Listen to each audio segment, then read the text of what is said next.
Hello అందరికీ. ఇప్పుడైతే బన్సీ రవ్వ ఉప్మా అయితే ప్రిపేర్ చేద్దాం. ముందుగా కడాయి పెట్టుకొని బన్సీ రవ్వ అయితే వేసుకొని అయితే ఫ్రై చేసుకోవాలండి. మరీ ఎక్కువ చేయకూడదండి, కొంచెమే ఫ్రై చేయాలి. తర్వాత కడాయి పెట్టుకొని ఆయిల్ వేసుకొని ఆయిల్ హీట్ అయ్యాక జీలకర్ర, ఆవాలు, ఎండుమిర్చి వేసుకొని అయితే కొంచెం ఫ్రై అవ్వాలండి. తర్వాత ఉల్లిపాయలు, పచ్చిమిర్చి అయితే వేసుకొని అయితే ఫ్రై అవ్వాలండి.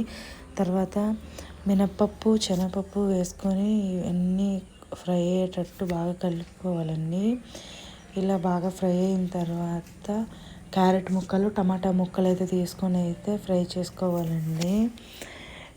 ఇలా ఫ్రై అవుతున్నప్పుడే కొంచెం సాల్ట్, నేనైతే హోమ్ మేడ్ గరం మసాలా అయితే వేసుకుంటున్నానండి టేస్ట్ కోసం.